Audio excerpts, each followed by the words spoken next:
औरंगजेब को लेकर जबरदस्त घमासान छिड़ा हुआ है। महाराष्ट्र से लेकर उत्तर प्रदेश तक औरंगजेब पर आर पार की लड़ाई भीषण हो गई है। सड़कों पर अबू आजमी के पुतले फूके जा रहे हैं तो सदन में अबू आजमी के बयान की कड़ी आलोचना हो रही है। योगी आदित्यनाथ ने अखिलेश यादव की पार्टी के विधायक अबू आजमी का पक्का इलाज करने की बात कह दी है, तो विपक्षी गठबंधन के साथी उद्धव ठाकरे बीजेपी के सुर से सुर मिला रहे हैं। मेरा कहना ये कि राजा लोग सत्ता और संपत्ति के लिए संघर्ष करते थे। उनका वो धर्म के नाम पे उनका कोई काम नहीं था कि धर्म हिंदू करो मुस्लिम करो। जिसने 52 साल तक हुकूमत किया हो, तो अगर जबरदस्ती हिंदुओं को मुसलमान बनाना चाहता हो तो भारतवर्ष में कितने हिंदू मुसलमान बन जाते। औरंगजेब रहमतुल्लाह अलैह जो हैं, उन्होंने मंदिर तोड़ी तो मस्जिद भी तोड़ी है उन्होंने। अगर वो हिंदू के खिलाफ होते तो 34% हिंदू उनके साथ नहीं रहते। और ये सच है कि उनके राज में भारतवर्ष सोने की चिड़िया था। घोषणा करो ना, उस कमबख्त को निकालो पार्टी से और उसको एक बार यूपी भेज दीजिए, बाकी उपचार हम अपने आप करवा लेंगे। महाराष्ट्र से लेकर उत्तर प्रदेश तक औरंगजेब के मुद्दे पर भीषण संग्राम छिड़ा हुआ है। यूपी विधानसभा में शिवाजी वर्सेस औरंगजेब को लेकर तूफान आ गया है। योगी आदित्यनाथ ने अखिलेश यादव को खुली चुनौती दे दी है। भारत की आस्था पर प्रहार करने वाला दुर्दांत, धर्मांत, क्रूर शासक, उसको समाजवादी पार्टी आदर्श मानती है। जो भारत को रोकने के लिए आया था, जजिया कर लगा रहा था, भारत का इस्लामीकरण कर रहा था, कोई सभ्य मुसलमान भी अपने पुत्र का नाम औरंगजेब नहीं रखता, क्योंकि इसे मालूम है यथा नाम तथा काम। अगर ऐसा नाम रखेंगे तो फिर एक एक बूंद पानी के लिए तरसना पड़ेगा। समाजवादी पार्टी का नेता, आपका विधायक घोषणा करो ना, उस कमबख्त को निकालो पार्टी से और उसको एक बार यूपी भेज दीजिए, बाकी उपचार हम अपने आप करवा लेंगे। जो व्यक्ति छत्रपति शिवाजी महाराज की परंपरा पर गौरव की अनुभूति करने की बजाय लज्जा महसूस कर रहा हो और औरंगजेब को अपना नायक मान रहा हो, क्या उसको भारत के अंदर रहने का अधिकार होना चाहिए क्या? वहीं समाजवादी पार्टी के विधायक अबू आजमी को बड़ा झटका लगा है। स्पीकर ने उन्हें पूरे सत्र के लिए निलंबित कर दिया है। तो हमने जानबूझ के कोई ऐसी चीज नहीं बोला है। हमने वही चीजें बोली हैं जो हिस्ट्री में दर्ज है, जो आज भी जो प्रोफेसर लोग जाकर जगह जगह मीटिंग करके औरंगजेब के लिए ऐसी बातें बोलते हैं, वही बातें मैंने बोला है जो ऑन रिकॉर्ड मेरे पास है। उन बातों को बोलना अगर इतना बड़ा गुनाह है, तो जो लोग ऐसी बातें बोल रहे हैं, जिन्होंने किताबें छापी हैं, उन पे कौन सी कार्रवाई हुई? उन पे कहाँ किताबें कहाँ बैन कुछ किया गया? एक तरफ अबू आजमी औरंगजेब के चक्रव्यूह में फंस चुके हैं, वहीं अखिलेश यादव ने उनका बचाव किया है। अखिलेश यादव ने कहा कि निलंबन का आधार यदि विचारधारा से प्रभावित होने लगेगा तो अभिव्यक्ति की स्वतंत्रता और परतंत्रता में क्या अंतर रह जाएगा। हमारे विधायक हों या सांसद, उनकी बेखौफ दानिशमंदी बेमिसाल है। कुछ लोग अगर सोचते हैं कि निलंबन से सच की जुबान पर कोई लगाम लग सकता है, तो फिर ये उनकी नकारात्मक सोच का बचपना है। औरंगजेब के नाम पर यूपी में सियासी आग लगी हुई है, तो महाराष्ट्र में बीजेपी और शिवसेना ने मोर्चा खोल दिया है। खास बात तो यह है कि अबू आजमी को लेकर इंडी गठबंधन में भी दरार पड़ गई है। अबू आजमी को ये विधानसभा के अधिवेशन से सस्पेंड किया है महाराष्ट्र गवर्नमेंट ने। मैं महाराष्ट्र की गवर्नमेंट को और एक विनंती करूंगी, जिस तरीके से अबू आजमी को सस्पेंड किया, उसी तरीके से संभाजी नगर में जो आज भी औरंगजेब की कब्र है, उसी तरीके से उसे उखाड़ के ये महाराष्ट्र से बाहर कीजिए। जो औरंगजेब की बातें करते हैं, जो औरंगजेब को अपना सो कॉल्ड फादर बुलाते हैं, उनको भी सबक सीखनी चाहिए कि महाराष्ट्र में औरंगजेब की नहीं, यहाँ पर छत्रपति शिवाजी महाराज के विचार चलेंगे। उनको ज्यादा से ज्यादा सजा निलंबित करना ये बहुत कम है, क्योंकि हमारे देव पुरुष के बारे में, छत्रपति संभाजी महाराज के बारे में उन्होंने ये जो अपमानित जो चीज कही है, उनको ज्यादा से ज्यादा सजा मिलना चाहिए। बजट सत्र का क्या मामला होता है, वो 2-3 हफ्ता चलेगा, सप्ताह चलेगा, लेकिन परमानेंटली उसको निलंबन करना चाहिए। अखिलेश जी ने आपत्ति जताई, उनका कहना है नहीं, उनको जताने दो। हम पूरे महाराष्ट्र ने उनके खिलाफ आपत्ति जताई है और अगर वो चाहते तो वहां से उनका चुनकर लाए। संत समाज भी काफी आक्रोशित है। जगत गुरु परमहंस आचार्य महाराज ने तो कार्रवाई न होने पर महाराष्ट्र कूच का ऐलान कर दिया है। इस्लाम को कलंकित करने वाला औरंगजेब क्या इसलिए जो कुशल शासक था, या छत्रपति शिवाजी महाराज के बेटे छत्रपति धर्मवीर संभाजी महाराज की उसने हत्या किया था 40 दिन तड़पा करके, क्या इसलिए उसको कुशल शासक कहा जा रहा है?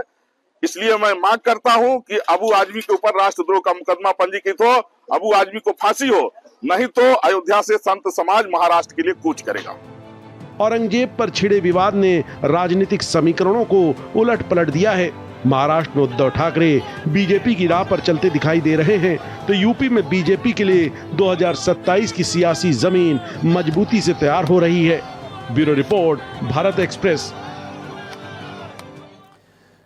तो मामला बड़ा गर्म हो गया है और समझा ही जा सकता। मैंने पहले भी कहा था जब ये बयान आया था कि ये इतनी जल्दी नहीं निपटेगा, ये मामला बहुत लंबा खींचेगा। रत्नाकर सिंह जी भारतीय जनता पार्टी के वरिष्ठ नेता, प्रवक्ता के तौर पर मेरे साथ इस पैनल पर जुड़ रहे हैं। डीपी यादव जी समाजवादी पार्टी का पक्ष रखेंगे इस पैनल पर, और क्योंकि ये इतिहास का मसला है तो प्रोफेसर वेदव्रत तिवारी भी मेरे साथ जुड़ रहे हैं, जाने माने इतिहासकार हैं। तिवारी जी आपका स्वागत है, डीपी यादव साहब आपका स्वागत है, रत्नाकर जी आपका स्वागत है।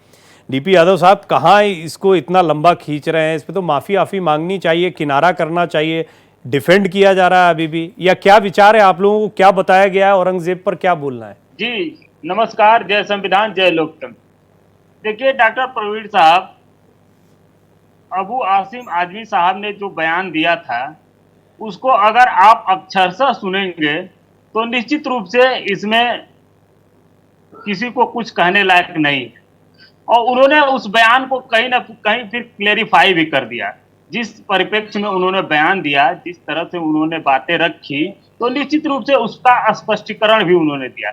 लेकिन भारतीय जनता पार्टी की जैसी नीयत है, जैसी भारतीय जनता पार्टी की सोच है, उसके अनुरूप ये हम सबको उम्मीद थी कि भारतीय जनता पार्टी कहीं ना कहीं इसको लेकर के जो तमाम मुद्दे हैं उत्तर प्रदेश से सहित भारतवर्ष में, उनसे अपना पीछा छुड़ाने के लिए इस बयान को कहीं ना कहीं राजनीति। अच्छा यादव जी, मुझे ये बताइए, क्या आप भी ये कह रहे हैं कि आप ऐसा मानते हैं, इस पे सहमति है आपकी कि औरंगजेब एक कुशल शासक था, भारत सोने की चिड़िया था और बहुत ही अच्छा शासन उसने भारत में किया? ये आप भी कह रहे हैं, डीपी यादव भी ये बात कह रहे हैं? देखिए किसी भी व्यक्ति के तमाम पहलू होते हैं और प्रसिद्ध दार्शनिक, क्या आप इस पहलू का समर्थन कर रहे हैं? मैं सुनिए, पूरी बात तो सुनिए डॉक्टर साहब। देखिए आपकी डिबेट में यही तो अच्छाई होती है कि आप भी सुनते हैं। आप जैसे भारतीय जनता पार्टी केवल कि कौवा कान ले गया और कान न देख करके कौवे के पीछे पड़ जाते हैं लोग, उस तरह से नहीं डिबेट होती है। तो निश्चित रूप से देखिए, वाल्टेयर का एक कथन था कि मैं आपकी बातों से असहमत हो सकता हूं, लेकिन आपके बोलने की आजादी की मरते दम तक रक्षा करूंगा। निश्चित रूप से ये अभिव्यक्ति की स्वतंत्रता है, सबको बोलने का अधिकार है। आप मैं तो मेरा प्रश्न ये नहीं है, तो अभिव्यक्ति की स्वतंत्रता, हमारे यहाँ तो और भी बहुत कुछ कहा जाता है। वो तो अगर समाजवादी पार्टी के विधायक नहीं होते तो शायद इतनी बात भी नहीं हो रही होती। लेकिन मुझे ये बताइए, और मैं जोड़ना चाहूंगा, मेरे एक छोटे सा सवाल आपसे जो मैं पूछना चाह रहा हूं, उसका जवाब स्पष्टता से मैं तो जानता हूं डीपी यादव साहब आप बड़ा खुल के बात को रखते हैं। आप ये बताएं मुझे, क्या औरंगजेब कुशल शासक था, अच्छा नेतृत्व किया, भारत सोने की चिड़िया था, उसके जैसा बढ़िया शासक नहीं हुआ, इस बात का आप समर्थन करते हैं? डीपी यादव इसका समर्थन करते हैं? देखिए मैं बता रहा हूं आपसे कि व्यक्ति के व्यक्तित्व में तमाम तरह की खामियां भी होती है, तमाम तरह की आप औरंगजेब की खूबियों का समर्थन करते हैं? आप औरंगजेब की खूबियों का समर्थन करते हैं? जी, तो मैं बता रहा हूं, देखिए अगर आप इसको जो है मल्टीपल चॉइस टाइप क्वेश्चन में रखेंगे कि हाँ या मैं ना, तो सिंपल सवाल पूछ रहा हूं, क्या औरंगजेब की खूबियों का आप समर्थन करते हैं किसी भी तरीके से? देखिए जो औरंगजेब के अंदर बुराइयां थी उसका कहीं ना कहीं हमें जो है विरोध करना चाहिए, लेकिन किसी व्यक्ति के अंदर, किसी शासक के अंदर अगर अच्छाई है तो उसका हमें समर्थन भी करना चाहिए। देखिए जो लड़ाइयां होती तो अखिलेश जी को बोलिए वो भी औरंगजेब पर कुछ बोल दे। नहीं, आप देखिए, मैं बताऊं, थोड़ा सा एक रिफरेंस में और जाइए। ये भारतीय जनता पार्टी के मित्र हमारे अच्छा ठीक है, चलिए देखिए मेरे साथ जब वेदव्रत तिवारी जी जैसे इतिहासकार मौजूद है तो मैं आपके, हालांकि इतिहास मेरा भी बड़ा प्रिय विषय है, लेकिन तिवारी जी जब बैठे हैं पैनल पर तो उनका काम उनको करने देंगे। लेकिन रत्नाकर जी ये बताइए क्यों इतना खींच रहे हैं? ठीक है, अबू आजमी ने बोला उनकी अपनी वोट बैंक की सियासत है, वो समाजवादी पार्टी और अखिलेश यादव के चेहरे पर थोड़ी लड़ते हैं। अबू मुझसे अभी कोई पूछ रहा था, मुझे भी एनालिसिस में खड़ा किया, मुझसे पूछ रहे थे, तो मैंने कहा जाहिर तौर पर महाराष्ट्र में वो ज्यादा बड़ा चेहरा है, अखिलेश यादव से बड़ा चेहरा, क्योंकि अपने दम पर जीत कर आते हैं कि निर्दलीय भी लड़े तो भी जीत सकते हैं। आप लोग तो पीछे पड़ गए, अखिलेश यादव को लपेट लिया आपने इसमें। देखिए प्रवीण जी, सबसे पहले तो यही कहना चाहूंगा कि महाराष्ट्र की भूमि पे और जो मराठा छत्रपति शिवाजी महाराज, संभाजी महाराज, जो इन मुगलों के साथ पूरे जीवन पर्यंत इन्होंने लड़ाई लड़ा और उन्होंने अपने धर्म की रक्षा हेतु, अपने सभ्यता की रक्षा हेतु अपने शीश तक कटवा दिए। ऐसे भूमि पर अगर आकर के कोई भी व्यक्ति इस तरह का वक्तव्य देता है और औरंगजेब जिसके खिलाफ छत्रपतियों ने यहाँ पे लड़ाई लड़ी, तो निश्चित रूप से वह उन छत्रपतियों की शूरता और वीरता को अपमानित करने का काम करता है। और जो समाजवादी पार्टी के अध्यक्ष अबू आजमी ने इस महाराष्ट्र की धरती पे किया है और जिसका रोष हर व्यक्ति जो महाराष्ट्र और मुंबई से बिलोंग करता है सबके अंदर वो भरा हुआ है रोष। और सिर्फ एक सत्र के निलंबन तक ये नहीं रहेगा, निश्चित रूप से हम आगे भी लड़ाई लड़ेंगे और यह सुनिश्चित करेंगे कि कोई भी व्यक्ति इस तरह का वक्तव्य भविष्य में न दे। किसको ये कह रहे थे कि क्रूर नहीं है? प्रवीण जी, उस व्यक्ति को यह कह रहे थे कि क्रूर नहीं है जिसने अपने भाइयों का कत्लेआम करवाया। उस व्यक्ति को यह कह रहे थे कि क्रूर नहीं है जिसने सिखों के 90 गुरु तेग बहादुर के पुत्रों को जिंदा दीवार में छुड़वाया, जिसने अपने दरबार में सिखों के 2 सबसे प्रिय शिष्य को आग में जलवा दिया। ऐसे लोगों को यह कह रहे थे कि क्रूर नहीं है। छत्रपति संभाजी महाराज को 40 दिन तक कैद में रख करके और उसको नर्क के समान यातना और प्रताड़ना दिए और उनको अंततोगत्वा उसको काट करके और नदी में फेंकने का काम किया। ऐसे औरंगजेब की तारीफ कर रहे समाजवादी पार्टी के लोग। नहीं, वो तो खैर ये तो औरंगजेब है, ये तो एक गड़बड़ मामला हो गया। लेकिन अभी इसको जो डिफेंड किया जा रहा है वो डिबेट को थोड़ा आगे बढ़ा रहा है। तिवारी जी ये मुझे बताएं आप कि इसमें तो कोई दो राय नहीं कि हम कुछ कुछ चीजें पढ़ते हैं, हमने मुगल शासकों आक्रांताओं के बारे में पढ़ा, लेकिन हम ये मानते हैं कि जैसे हम अंग्रेजों में किसी शासक को, जैसे वायसराय वगैरह जो भी बड़े अधिकारी रहे, उनको कभी उनको ग्लोरीफाई नहीं करते। लेकिन मुगल क्या है कि आए और उनकी बाद की पीढ़ियां यहीं पर रहने लगी, फिर इस्लामीकरण भी हुआ, इस्लाम भी यहाँ पर फैलने लगा, तो धीरे धीरे वो इस भारत भूमि का हिस्सा हो गए। नहीं तो वैसे भारत की ये परंपरा कभी नहीं रही जो मुगलों के शासन की परंपरा रही थी। बहरहाल ये जब बहस छिड़ती है तो एक तो होता है एकेडमिक लाइन, और आप देखते हैं एक जेनरिक जब बहस चल रही है, पब्लिक में गुस्सा देखने को मिल रहा है, तो आप लोगों का दृष्टिकोण क्या होता है एक इतिहासकार के नाते औरंगजेब जैसे लोगों को देखने का? धन्यवाद प्रवीण जी और सभी दर्शकों को नमस्कार। मैं देख रहा था अभी आपके डिबेट की शुरुआत में ही अभी अबू आजमी ने भी कहा कि जब ऐसे किताबों में बातें लिखी, मैं उस किताबों के संदर्भ से ये बात बोल रहा हूँ। तो मुझे लगता है अबू आजमी जी का दोष नहीं है और आप भी अकादमिक जगत से आपका संबंध है। तो इतिहास लेखन में जो हमारी समस्याएं थी 1950 के दशक के बाद से स्वतंत्रता उपरांत के बाद जो भारत का इतिहास लेखन किया गया, उसमें दुर्भाग्य से वामपंथी इतिहासकारों का ही प्रश्रय और प्रभाव रहा, जिस कारण से जबरदस्ती ये ऐसी कोशिश की गई, गंगा जमुनी तहजीब जैसी ऐसे कुछ फार्स नैरेटिव डेवलप किए गए, जिससे कि जो है ये साबित किया जा सके कि भारत में शासन, मुगलों का जो शासन था वो बड़ा सोने की चिड़िया और गोल्डन एज था।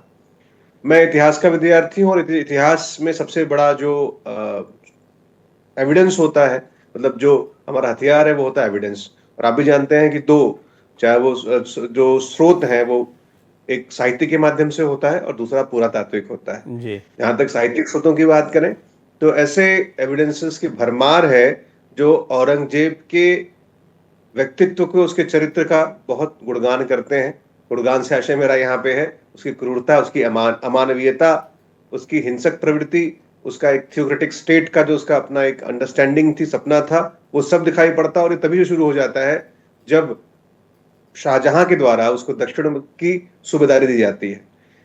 दक्षिण दक्कन या हम जिसको कह सकते हैं आज का जो मराठवाड़ा और कर्नाटक तक के क्षेत्र में उसने हर प्रकार की कोशिश की जीतने की, लेकिन वो पूरी तरह सफल नहीं हो पाया और उसने षड्यंत्र करके शाहजहां को तो कैद खाने में किया ही, उसके बाद अपने बाकी 3 भाइयों की नृशंस हत्या की। दारा शिकोह जैसे व्यक्ति की, जो हिंदू और मुस्लिमों की, का हाँ, वो बड़ा कैरेक्टर है जिसके बारे में कभी बात नहीं होती है। दारा शिकोह एक ऐसा कैरेक्टर है।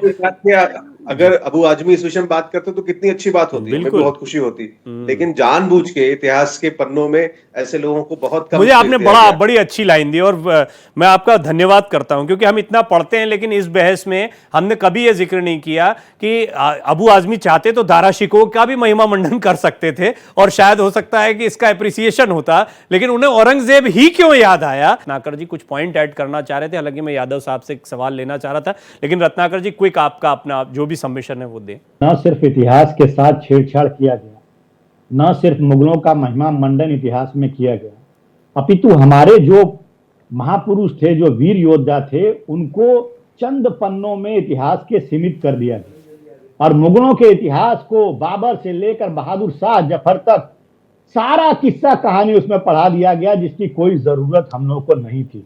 हमारा इतिहास जो है पढ़ाने की जरूरत थी, जो कांग्रेस शासन काल में मौलाना आजाद ने 11 साल शिक्षा मंत्री रहते हुए इसको किया है।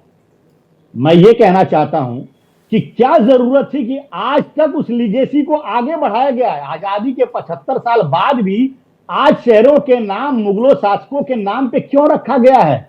आज क्यों स्कूलों, सड़कों पर रत्नाकर जी इसमें तो एक सिंपल सवाल आ जाएगा आप पर। रत्नाकर जी इस पर तो सिंपल आप पर काउंटर क्वेश्चन आ जाएगा। आप इतने तीसरा टेन्योर चल रहा है, कर देते, हमने अभी औरंगाबाद का नाम 2022 में औरंगाबाद का नाम बदल करके और संभाजी भोसले नगर रखा गया, उस्मानाबाद का नाम वो कल नवनीत राणा कह रही थी कि वहां से नवनीत राणा कह रही थी, इन्होंने क्या किया? नवनीत राणा कह रही थी कि उनकी जो कब्र है वो हटा दी जाए। क्यों बढ़ाया? प्रश्न यहाँ पे उठता है। नवनीत राणा कल कह रही थी उनकी कब्र हटा दी जाए वहां से।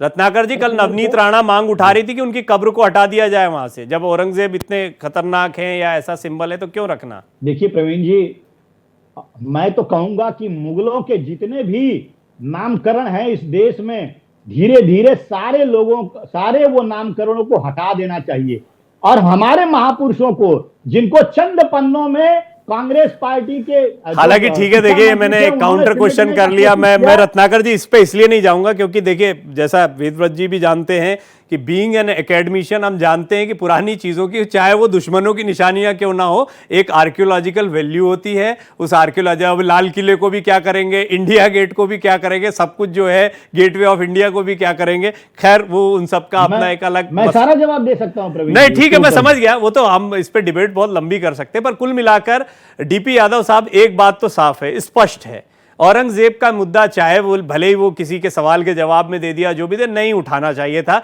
और अब और ज्यादा बड़ी दिक्कत यह है कि आप लोग उसको डिफेंड कर रहे हैं। मुझे लगता है दिल से डीपी यादव इस पैनल पर तो ये नहीं चाहते कि उनको औरंगजेब के मामले पर डिफेंड करना पड़े, लेकिन क्या करें, मजबूरी है, पार्टी लाइन अभी क्लियर नहीं है तो मजबूरी में बोलना पड़ रहा है। देखिए डॉक्टर साहब, अगर औरंगजेब की कब्र खोदी जाएगी तो निश्चित रूप से औरंगजेब से पहले या जितने भी मुगल शासक आए उनसे पहले तमाम तरह की कब्रें खोदी जाएंगी और तमाम मलबे और मवाद निकलेंगे। हमारे इतिहासकार साहब बैठे हुए हैं, इनको पता होगा कि किस प्रकार से इसी भारतवर्ष में जब डब्ल्यू हंटर कमेटी की रिपोर्ट आई और उसने ये कहा कि इस देश में जो है दलित समुदाय को, शूद्रों को शिक्षा नहीं दी जा रही है, और उसने रिकमेंडेशन दिया अपनी कमेटी में कि इनको शिक्षा दिया जाए। तो यहीं के लोग, वो मुगल नहीं थे, ना वो अंग्रेज थे, इसी वर्ण व्यवस्था के लोग जो सवर्ण क्लास के लोग थे, उन्होंने अपने स्कूलों, अपने बेटों को, अपने बच्चों को उन स्कूलों से विड्रॉ कर लिया कि जिस स्कूल में शूद्र और दलित पढ़ेंगे उसमें हमारे सवर्ण क्लास के बच्चे पढ़ेंगे।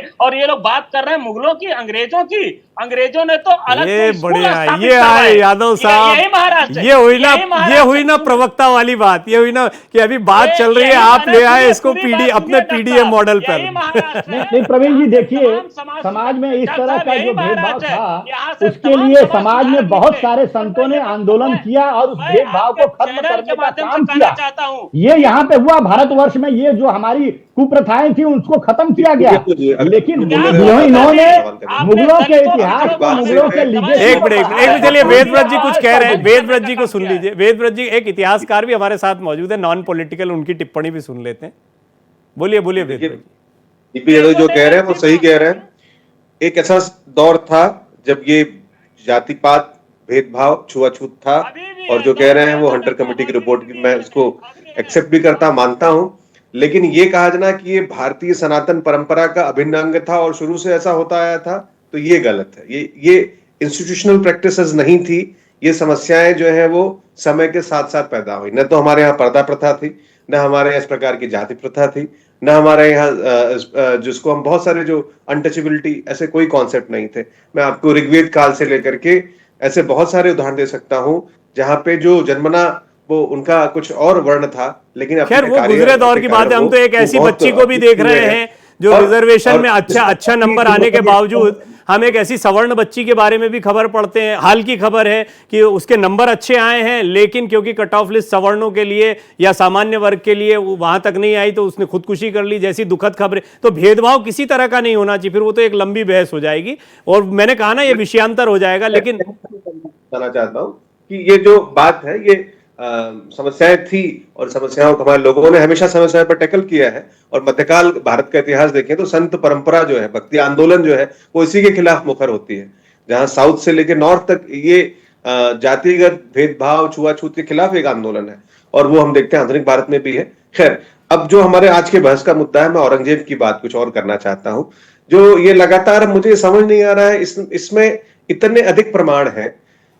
आप बीकानेर स्टेट आर्काइव में बहुत सारे ऐसे दस्तावेज पड़े हुए हैं जहां पे इसको हम लोग बोलते हैं अखबारात, जो उस समय बादशाह और उनके जो स्क्राइबर्स होते थे वो उसको नोट डाउन करते थे, और इसीलिए वो बहुत प्राइमरी, बहुत फैक्चुअल सोर्स माने जाते हैं। और उसके ऐसे मैं आपको 50 उदाहरण दे सकता हूं कि कहां किस किस दिन बादशाह, कुल मिलाकर, क्योंकि समय थोड़ा सीमित है वेदव्रत जी, कुल मिलाकर औरंगजेब की क्रूरता के पर्याप्त सबूत हमारे पास मौजूद हैं। कुल मिलाकर ये कह सकते हैं एक लाइन। आलमगीर, हाँ जी, मासिर आलमगीर की बात। इसके अलावा अभी कल एक डिबेट में मैं था और वहां पे किसी ने कहा कि अब मासिर आलमगीरी के अलावा जो मुश्ताक खान ने जो लिखी है उसके अलावा आपके पास कोई और है? मैं एक आपको दूसरा सोर्स भी आज कोट करता हूं, उसको हम लोग वर्नाकुलर लिटरेचर बोलते हैं, और उसमें एक मध्यकाल के संत हैं, 18th सेंचुरी के सुथरेश दास, और उन्होंने पूरा इसका विस्तृत वर्णन दिया है किस प्रकार से औरंगजेब, ठीक है, औरंगजेब में। अच्छा, मैं तो ये कहता हूं यादव साहब, किताब पढ़ी हो ना पढ़ी हो, सुनाओ ना सुनाओ, इतिहासकारों से ही बात कर लेते थोड़ा,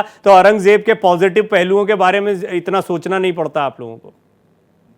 बिल्कुल सही बात है, ये समस्या यहीं पे पैदा हुई क्योंकि क्यों यादव साहब आपको सोचना नहीं पड़ता अगर इतिहासकारों से बात भी कर लेते आप तो?